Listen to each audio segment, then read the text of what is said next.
Bueno, entonces les comentaba que los interruptores diferenciales básicamente me protegen contra contacto directo, contra contacto indirecto y tienen una protección adicional que me protegen contra incendios eléctricos.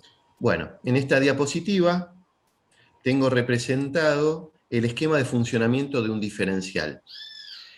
Estos dos bornes de entrada son los bornes de entrada del diferencial y acá abajo tengo los bornes de salida.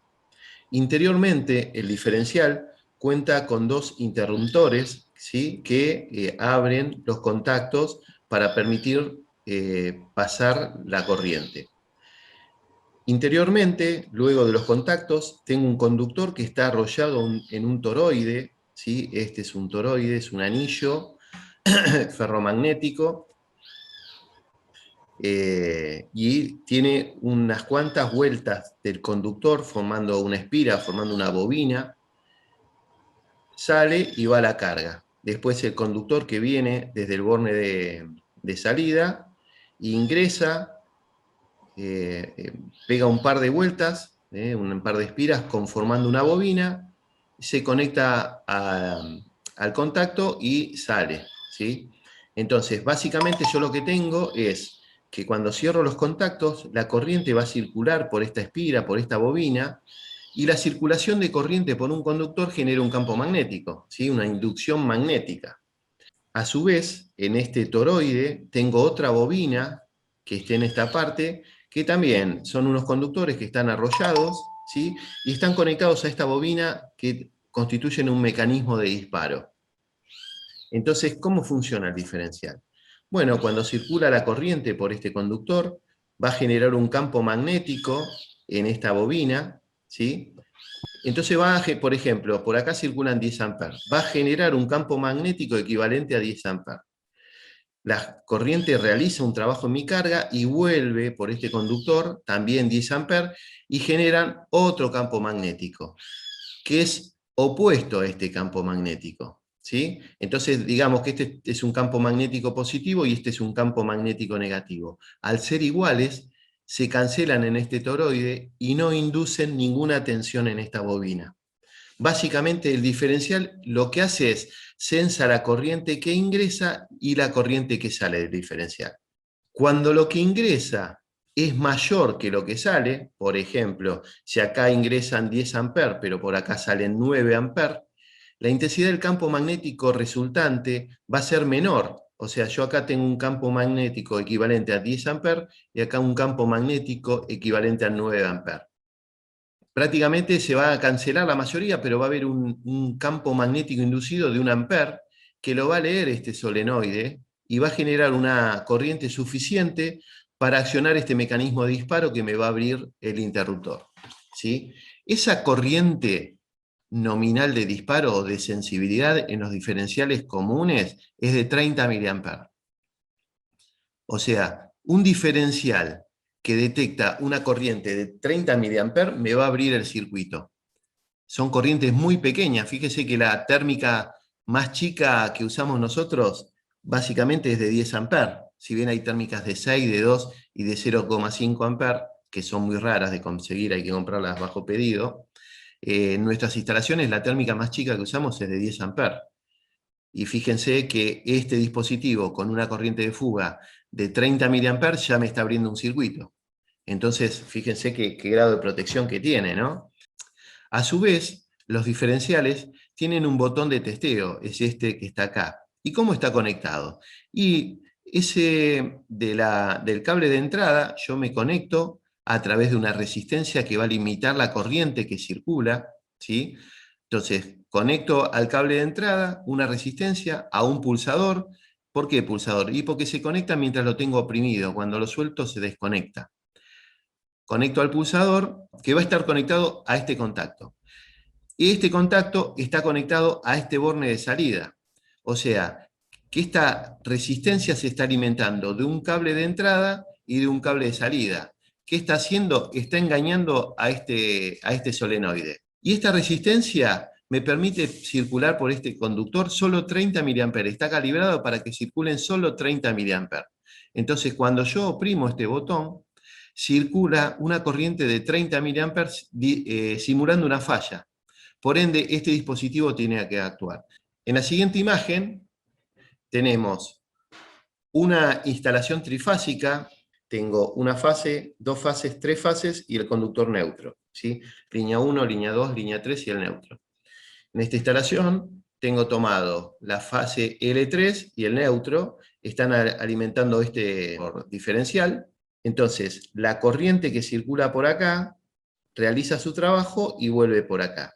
Pero en un determinado momento se produce una falla y hay una circulación de corriente hacia la carcasa, hacia la masa, y como tengo conectado el conductor de puesta a tierra a mi jabalina, esa corriente se despeja a tierra. Entonces, en ese momento, el diferencial, como esto está conectado a tierra, va a notar que hay una corriente que ingresa, por ejemplo, 10 amperes, pero hay 30 miliamperes que están circulando a tierra y acá me están volviendo 9,97 amperes.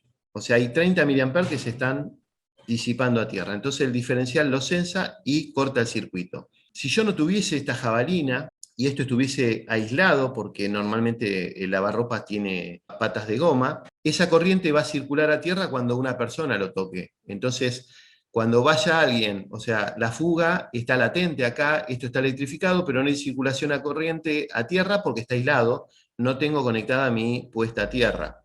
Entonces, cuando venga la persona y toque el lavarropas, a través de la persona va a circular la corriente, ¿sí? Y el diferencial lo va a detectar y va a producir el disparo del interruptor cortando el circuito, pero la persona recibió una descarga. ¿Está? Por eso es tan importante conectar todas las masas eléctricas a tierra. Yo voy a encontrar interruptores diferenciales bipolares y tetrapolares. No voy a encontrar unipolares ni tripolares.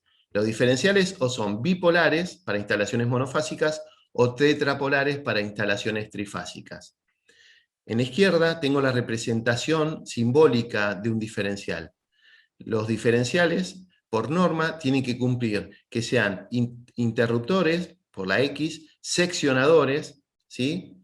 Entonces, un diferencial es un interruptor seccionador que sensa, este es el solenoide que está sensando la corriente que circula por este conductor, y este es el mecanismo de disparo.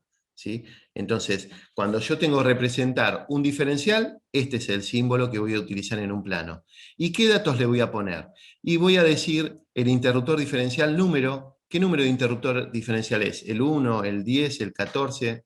El número del diferencial que tenga en instalación. El número de polos, entonces voy a poner 2 polos o 4 polos. La corriente nominal, si es de 16 amperes, de 25 amperes, de 40, de 63, acá tengo las corrientes nominales de los diferenciales. No vienen para todos los calibres. Otra característica que tengo que poner en mi plano es la corriente nominal de actuación de ese diferencial. Por ahora vamos a ver que los diferenciales son de 30 mA. Hay de otras sensibilidades, pero hoy por hoy, como nos estamos introduciendo las protecciones, hablamos de diferenciales de 30 mA. Y después ponemos la norma IEC o IRAN que corresponde. La corriente nominal es la corriente que soporta el diferencial, no es la corriente de actuación. O sea, si yo pongo un diferencial de 25 amperes, es para que trabaje en una instalación por la que va a ser atravesado por 25 amperes. Si va a ser atravesado por más de 25 amperes, yo tengo que poner un diferencial de mayor corriente nominal. Ante un cortocircuito, el diferencial por lo general no va a actuar. No es la función del diferencial actuar. Por ejemplo, en este tablero van a circular como máximo 25 amperes, yo pongo un diferencial de 25 amperes. Si como máximo van a circular 32 amperes, yo pongo un diferencial de 40, porque no hay de 32, hay de 25 o de 40. Pero, ¿puedo hacer una pregunta? Sí.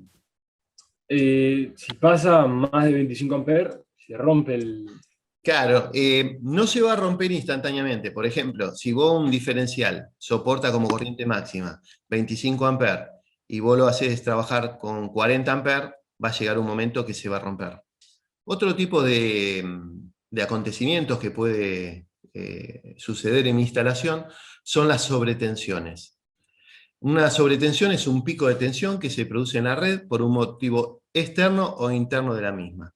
Esta sobretensión, si yo no la protejo, puede producir la destrucción inmediata de dispositivos o dañarlos, sin llegar a destruirlo, pero dañarlo. Entonces, básicamente yo tengo dos tipos de sobretensiones. Tengo sobretensiones transitorias, que pueden estar producidas por rayos que caen en la red, ¿sí? Esos rayos tanto pueden caer, por ejemplo, en una antena, en una línea telefónica, la línea de suministro eléctrico, y de las características que tienen es que duran muy poco tiempo y son de una gran cantidad de kilovolt. Por ejemplo, esta es una señal senoidal de corriente alterna, ¿sí? Y acá hay una sobretensión, hay un impulso de origen atmosférico que dura 100 milisegundos, o sea que dura muy poco, de 100 kilovolt, 10 kilovolt, ¿sí? Es mucha tensión en un periodo corto. Y también hay sobretensiones que son producidas por maniobras en la compañía eléctrica, pero duran un periodo corto de tiempo. Entonces, para esas sobretensiones transitorias, ¿sí? Hay un dispositivo que es un limitador que despeja esa sobretensión a tierra. Yo acá tengo la representación simbólica para cuando hago un plano eléctrico, para representarlo. Acá está el símbolo de interruptor, el contacto, y este es el descargador. Y se descarga a tierra. Básicamente, yo acá tengo un descargador que lo conecto a fase y a neutro, si es una instalación monofásica. Tengo que poner uno por cada módulo, o sea, un módulo por cada alimentación. Si tengo 3 fases y el neutro, bueno, tengo que poner 4 módulos. ¿Y cómo se conectan? Y bueno, en la parte superior conecto la fase y el neutro, y en la parte inferior conecto un conductor a la barra de distribución de puesta a tierra.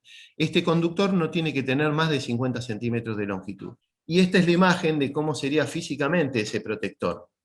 Lo que hace este limitador es despeja a tierra la sobretensión, o sea, no corta la luz. Si hay una sobretensión transitoria, la despeja a tierra, ¿sí? Y va a proteger mi instalación. Y otro tipo de sobretensión son las llamadas sobretensiones permanentes. Estas sobretensiones son desbalances en la red y generalmente se ocasionan por corte de neutro. Yo acá tengo una red trifásica, se corta el neutro y si las cargas están desequilibradas, se me va a producir una sobretensión, ¿sí? Que puede llegar a ser, de repente, en una línea monofásica, pueden ser 300 volt, 380 volt, ¿sí? Entonces, mis aparatos van a estar recibiendo esa sobretensión y se van a estar quemando. En esta imagen tengo la representación en un plano, en un esquemático, del protector. Este es el símbolo del protector. Es un rectángulo con la U de tensión y mayor que. Entonces con esto estoy hablando del protector de sobretensiones permanentes. Este tipo de dispositivo lo que hace es cortar la luz ante una sobretensión, ¿sí? Entonces directamente me deja fuera de servicio la instalación. Acá a la derecha tengo la imagen de algunos protectores. Por ejemplo, hay protectores que son enchufables, entonces yo protejo en forma unitaria cada carga, ¿sí? Yo desenchufo la carga, la enchufo acá y esto lo enchufo a la red, entonces protejo mi heladera. Hay estos dispositivos que son aptos para heladeras, hay otros que son aptos para aire acondicionado y hay otros que son para electrodomésticos, ¿sí? Estos dispositivos ya son para tableros.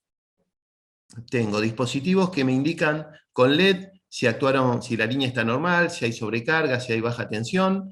Esta llave la utilizo para puentearlo. Por ejemplo, si yo tengo baja tensión y este dispositivo cortó y yo quiero tener tensión, lo activo manualmente. Pero ya le estoy quitando la protección a la línea. Este dispositivo tiene la particularidad que tiene un display que me indica la tensión que hay y acá me indica qué tipo de falla. Este dispositivo tiene la ventaja que yo puedo regular cuál es la tensión de baja tensión que quiero limitar o de sobretensión y en cuánto tiempo es la reposición. Básicamente, hoy estuvimos hablando de distintos dispositivos de protección. Hablamos de fusibles, hablamos de interruptores termomagnéticos, hablamos de interruptores diferenciales, hablamos de fusibles térmicos y hablamos de protectores de sobretensiones.